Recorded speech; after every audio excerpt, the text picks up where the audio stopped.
At 21 hour UTC on June 20th, 2026, the National Hurricane Center issued Forecast Advisory number 14 for what was then Hurricane Delilah. Archived in NHC's public advisory database at nhc.noaa.gov, and the document's forecast discussion section contained a sentence that breaks from the standard formula of hurricane advisories in a way that experienced forecast readers immediately recognize as significant. The official forecast track has been adjusted northward by approximately 85 nautical miles from the previous advisory,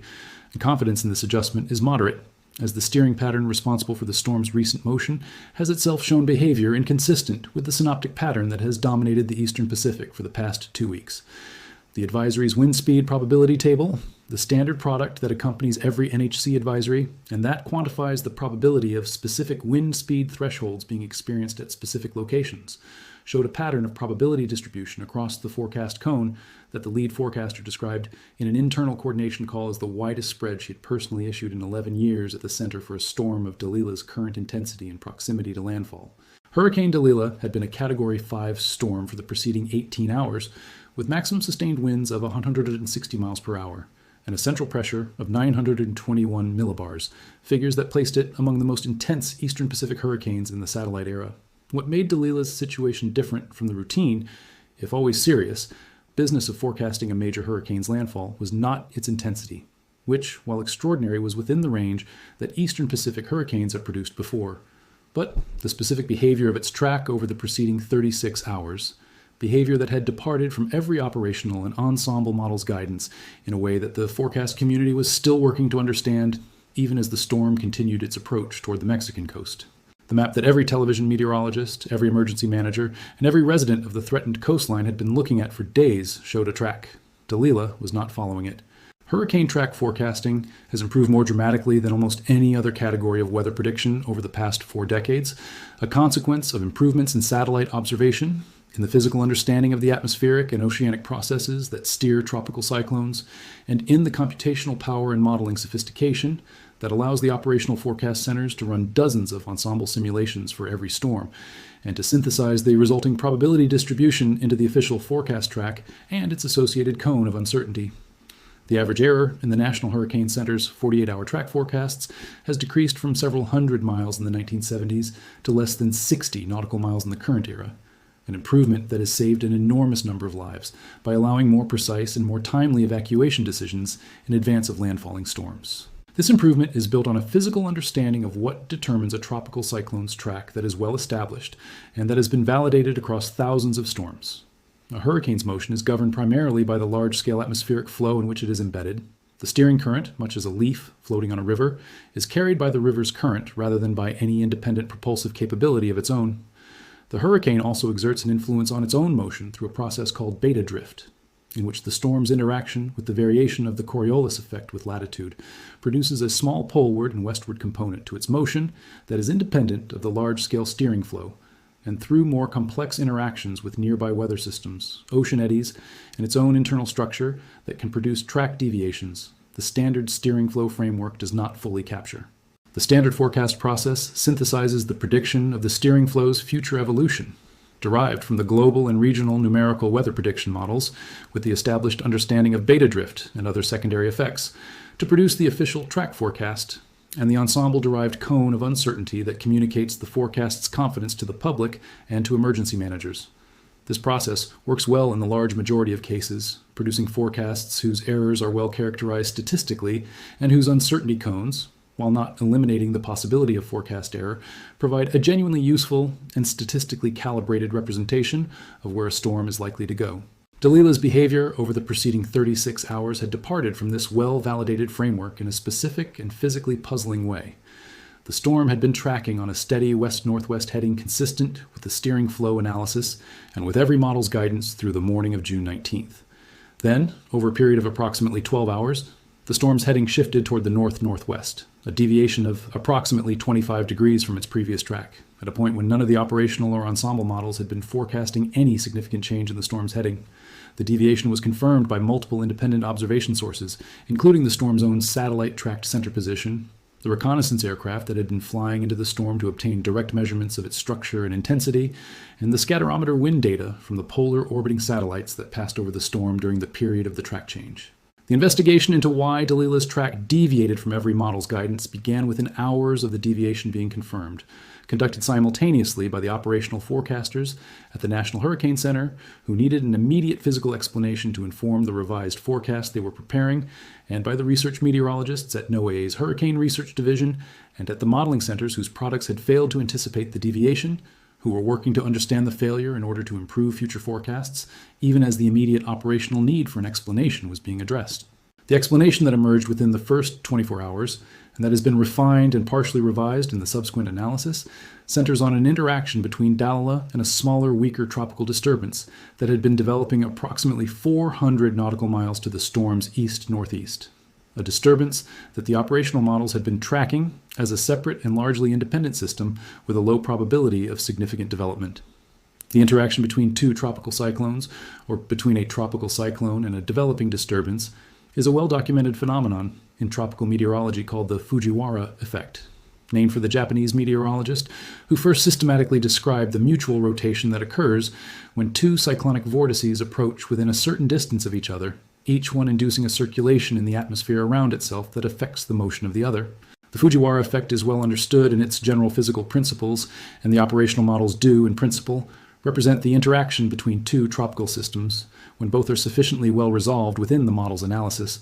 The specific failure in Dalila's case appears to have arisen because the developing disturbance to its east-northeast was, at the time the relevant model forecasts were initialized, weaker and less well organized than it became over the subsequent 18 to 24 hours, meaning that the model's representation of the disturbance's circulation strength, and therefore its capacity to influence Dalila's track through the Fujiwara interaction, was initialized too weak to produce the track deviation that the actual, more rapidly intensifying disturbance went on to produce. This explanation, while physically coherent and consistent with the observational evidence of the disturbance's rapid intensification over the relevant period,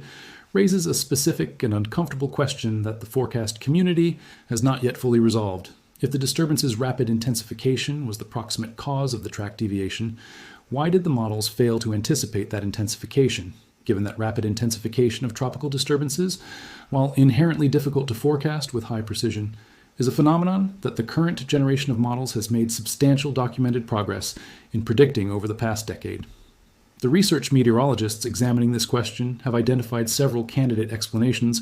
including the possibility that the disturbance was developing over a small but significant patch of anomalously warm ocean water that the model's sea surface temperature initialization did not fully resolve,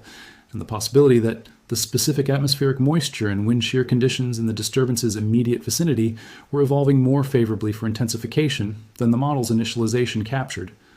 But none of these candidate explanations has yet been confirmed with the confidence needed to identify a specific, correctable deficiency in the operational forecast system. The revised forecast track issued in Advisory 14 with its 85 nautical mile northward adjustment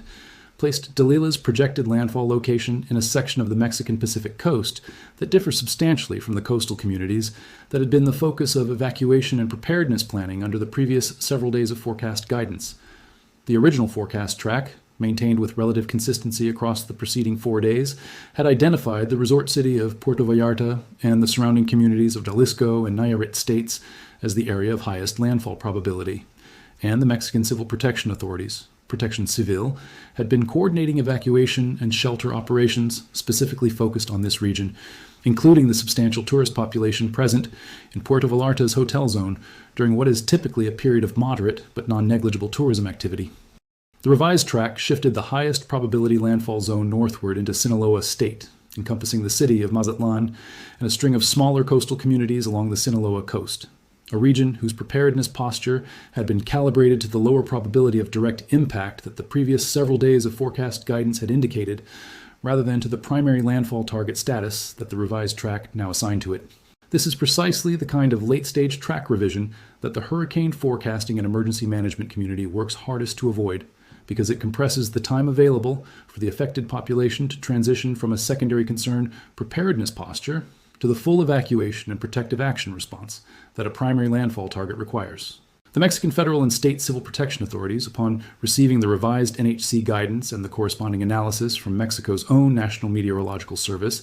initiated emergency coordination procedures that included the rapid mobilization of shelter capacity in Mazatlan and the surrounding Sinaloa communities, the the issuance of mandatory evacuation orders for the most exposed coastal neighborhoods, and the redirection of emergency response resources, including military and civil protection personnel who had been prepositioned for the previously anticipated Jalisco and Nayarit landfall scenario, toward the newly identified primary risk zone in Sinaloa. This kind of resource redirection in the final hours before a major hurricane's landfall is logistically demanding even under the best circumstances, requiring the rapid movement of personnel, equipment, and supplies across distances that, in this case, span approximately 250 kilometers of Mexican Pacific coastline, much of it connected by highway infrastructure that itself may be affected by the approaching storm's outer rain bands and wind field well before the center makes landfall.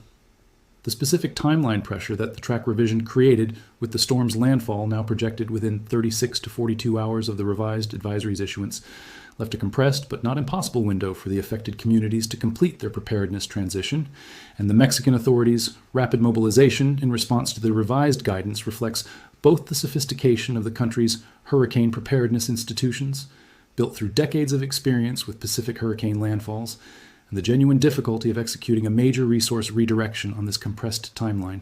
The uncertainty that the wide probability spread in Advisory 14's wind speed probability table communicated was not limited to the storm's track. The same Fujiwara interaction that had produced the track deviation was also producing genuine uncertainty about how Dalila's intensity would evolve over the remaining hours before landfall, because the interaction between two tropical systems affects not only their mutual track, but also through the modification of the wind shear and moisture environment that each system experiences as a result of the other's proximity, their respective intensity evolution. The specific intensity question that the forecasters were working through was whether Dalila's interaction with the developing disturbance to its east would produce a weakening influence, as the disturbance's outflow and the increased wind shear associated with two nearby circulating systems interacting with each other disrupted Dalila's symmetric structure, or whether the interaction might instead produce a reinforcing influence, with the disturbance's moisture and the modified large-scale flow pattern around the paired systems providing additional support for Dalila's continued intensity.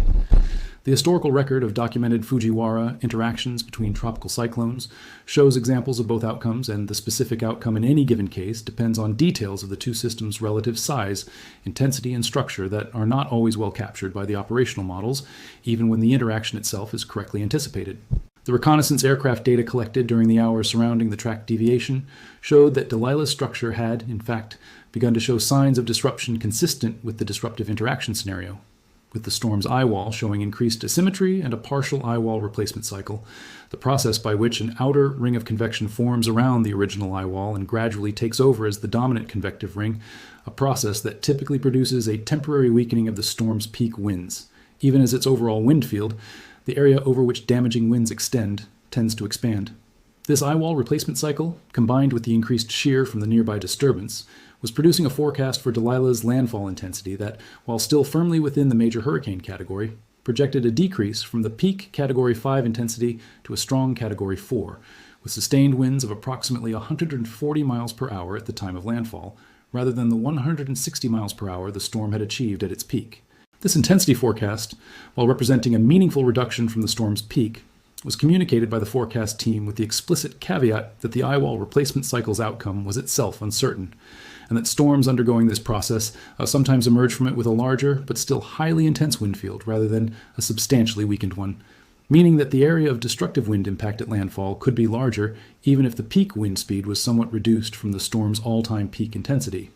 The combination of a track uncertainty and this specific intensity evolution uncertainty was producing a forecast situation that the lead forecaster described as requiring the most extensive caveating and the most careful probabilistic communication of any storm she had worked in her career at the center. The communities along the Sinaloa coast that found themselves, with relatively short notice, transformed from a secondary concern in the hurricane's forecast track to the primary landfall target include a mix of populations whose hurricane preparedness experience and capacity vary considerably. Mazatlan, the largest city in the newly identified primary risk zone with a population of approximately 500,000, is one of Mexico's most significant Pacific Coast tourist destinations and has substantial experience with hurricane preparedness given its location within a region that, while not experiencing direct major hurricane landfalls every year, faces a recurring threat from the eastern Pacific hurricane season that runs from mid-May through November. The city's emergency management infrastructure, hotel industry evacuation protocols, and general population awareness of hurricane risk are relatively well developed as a consequence of this recurring exposure. The smaller coastal communities along the Sinaloa coast outside Mazatlan, including fishing villages and agricultural communities whose economic base depends heavily on activities that are themselves vulnerable to hurricane impacts, including the shrimp farming and fishing operations that are economically central to much of the region, and the agricultural production in the coastal plain that a major hurricane's flooding and wind damage could substantially disrupt, generally have less developed emergency management infrastructure and a population whose hurricane preparedness experience, while not negligible given the region's recurring exposure to the eastern Pacific hurricane season, is less institutionally supported than in the larger urban center. The Mexican government's National Civil Protection System, Sistema Nacional de Protección Civil, has been coordinating the emergency response across this range of community types, applying a graduated response protocol that allocates the most intensive support to the areas with the highest combination of hazard exposure and limited local response capacity. The specific evacuation orders issued in the hours following the revised forecast track prioritize the most exposed coastal neighborhoods and the most vulnerable housing types, including the informal settlements that exist in portions of the coastal zone and that are typically the most structurally vulnerable to both the wind and storm surge hazards that a major hurricane landfall produces. The storm surge forecast for the revised landfall location, while subject to the same track and intensity uncertainties that have characterized the broader forecast situation, indicates a potential surge of 3 to 4.5 meters along the most exposed sections of the Sinaloa coast in the vicinity of the projected landfall point, a surge magnitude that, combined with the wave action that accompanies a major hurricane's approach, would be capable of producing severe and potentially life-threatening inundation in the low-lying coastal areas that the evacuation orders have prioritized. The meteorological community's broader interest in the Delilah track deviation extends beyond the immediate operational forecasting challenge and into the research questions that the event raises about the current generation of hurricane track forecast models and their representation of multi-system interactions in general. The specific question that the research meteorologists at the Hurricane Research Division are most actively pursuing is whether the failure to anticipate the developing disturbance's rapid intensification, which was the proximate cause of the track deviation through the Fujiwara interaction mechanism, reflects a general and correctable weakness in how the current models initialize and project the development of weak tropical disturbances in proximity to a more intense and better resolved tropical cyclone, or whether it reflects a more specific and less generalizable set of circumstances particular to this case. This distinction matters significantly for how the forecasting community should respond to the Delilah case in terms of future model development priorities. If the failure reflects a general weakness in representing the development of weak disturbances near stronger storms,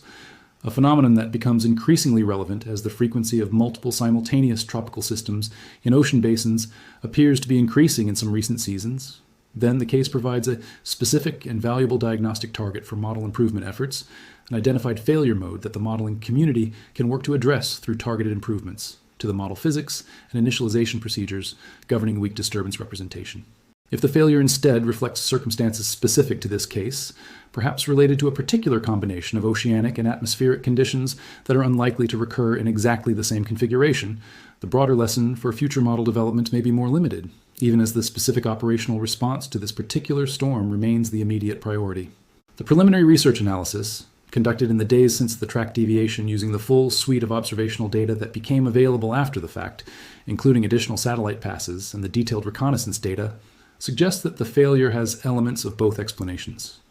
The general phenomenon of weak disturbance intensification being underrepresented in the models when the disturbance is in proximity to a stronger system appears to be a documented pattern in retrospective analysis of several previous cases beyond Delilah, suggesting a genuine and generalizable model weakness that the research community had not previously prioritized as urgently as the current case has motivated. But the specific magnitude and timing of the rapid intensification in Delilah's neighboring disturbance also appears to have been influenced by a specific patch of anomalously warm surface water whose presence reflects the broader pattern of elevated eastern Pacific Sea surface temperatures that has characterized the current hurricane season, a condition that, while not unique to this specific case, represents the kind of evolving oceanic baseline condition that has been discussed extensively in the broader scientific literature on how a warming ocean is changing the statistics of tropical cyclone behavior, The specific implications of this connection between the elevated sea surface temperature baseline and the model's failure to anticipate the disturbance's intensification are being discussed within the same broader scientific community that has been examining similar connections in the context of typhoon intensification in the Western Pacific and hurricane behavior in the Atlantic Basin, where the pattern of models underestimating intensification rates in environments characterized by anomalously warm and anomalously deep ocean heat content has been documented in multiple previous seasons and multiple previous storms. The Delilah case, with its specific manifestation through the indirect mechanism of a track deviation caused by an underestimated neighboring disturbance rather than through a direct underestimation of Delilah's own intensity, represents a novel and scientifically informative variant of this broader pattern because it demonstrates that the consequences of model intensification bias are not confined to direct intensity forecast errors, but can propagate into track forecast errors through the kind of multi-system interaction mechanism that Delilah's case has illustrated. This propagation of intensity forecast error into track forecast error is a specific and previously underappreciated failure mode that the forecasting community is now working to characterize more systematically, examining the historical record of hurricane seasons for additional cases where a similar mechanism, an underestimated neighboring system's intensification producing an unanticipated Fujiwara interaction, and consequent track deviation in a better monitored primary storm, may have occurred without having been specifically identified as such at the time. The specific value of this retrospective analysis, beyond its scientific interest, lies in the possibility that identifying a population of historical cases with this failure mode could support the development of an operational diagnostic tool, a specific indicator that forecasters could monitor in real time to flag situations where a developing secondary disturbance's potential for rapid intensification and consequent Fujiwara interaction with a primary storm warrants the kind of enhanced monitoring and earlier hedging in the official forecast track that might have provided more advanced warning of the kind of deviation that Delilah exhibited. The lead forecaster who issued Advisory 14 has been working continuously on Delilah's forecast since the storm's initial designation as a tropical depression 9 days earlier, a duration of sustained engagement with a single storm's evolution that is itself a significant professional demand even before accounting for the specific complications that the track deviation introduced. She has described the period following the confirmation of the track deviation as the most professionally challenging forecast situation of her career, not primarily because of the technical difficulty of developing the revised forecast, which, while demanding, was within the range of analytical challenges that her training and experience equipped her to address, but because of the specific human stakes of communicating a major late-stage track revision to a population and an emergency management system that had been operating for days under a different set of assumptions about where the storm's primary impact would occur. She has been explicit in every communication she has given about the situation, both in the formal advisory language and in the press briefings and media interviews that have accompanied the unfolding crisis, about the genuine uncertainty that remains in the forecast even after the track revision, emphasizing that the wind speed probability table's wide spread reflects honest uncertainty rather than imprecise communication, and that the communities in both the previously identified and the newly identified primary risk zones should continue to monitor the forecast updates and prepare for the possibility of further adjustment as the storm continues its approach. This honest communication of genuine forecast uncertainty in the final hours before a major hurricane's landfall is one of the most difficult communication challenges in operational meteorology, because the practical decisions that emergency managers and the public need to make, whether to evacuate, where to shelter, how to allocate limited emergency response resources, generally benefit from forecast certainty rather than forecast uncertainty, even as the scientifically honest representation of the actual state of knowledge requires conveying the uncertainty that genuinely exists. The forecast community's response to this tension, refined over decades of experience with exactly this kind of communication challenge, is to provide the probabilistic information as clearly and as actionably as possible, translating the technical uncertainty into specific guidance about what range of outcomes the affected communities should prepare for, while being explicit that the forecast may continue to evolve and that continued monitoring of updates is essential. She is at her console in Miami, working through the latest data as it arrives from the reconnaissance aircraft currently flying through Delilah's structure, looking for any further evidence of how the eyewall replacement cycle is evolving and whether the storm's track continues on the revised heading or shows any further deviation that would require yet another forecast adjustment before the landfall that is now projected within the next 30 hours. The map on her screen, the same map that the public and the emergency managers across 2 Mexican states are watching, shows the cone of uncertainty that the current ensemble of model guidance and her own forecasting judgment has produced. The storm itself, somewhere within and very possibly at the edge of that cone, continues its approach toward a coast that has had, in the space of less than 24 hours, to fundamentally reorganize its understanding of where the most dangerous storm in the eastern Pacific this season is actually going to arrive. The Category 5 threat that approached the Mexican Pacific coast in June 2026 did not follow the map that the forecast community had spent days constructing. Not because the science of hurricane forecasting has failed in any fundamental sense, but because the specific interaction between Dalila and a neighboring weak disturbance produced a genuine and scientifically interesting failure mode that the current generation of models did not adequately represent. The forecast adjusted as quickly as the science could adjust it. The affected communities mobilized as quickly as the emergency management institutions could mobilize. And the storm continued its approach indifferent to either the forecast or the response, governed by the physical processes of atmospheric steering and multi-vortex interaction that operate according to their own logic, regardless of how well or poorly the human institutions trying to anticipate them are succeeding in that effort. The research into why the models failed to anticipate the deviation is ongoing, and its results will, in the way that every significant forecast failure eventually does, feed into the next generation of model improvements that will make the next storm's forecast somewhat more reliable than this one was, even as the next storm will likely present its own combination of circumstances that the improved models have not yet been specifically prepared for. This is the persistent and humbling character of weather, forecasting as a science, an enterprise that has made and continues to make extraordinary genuine progress,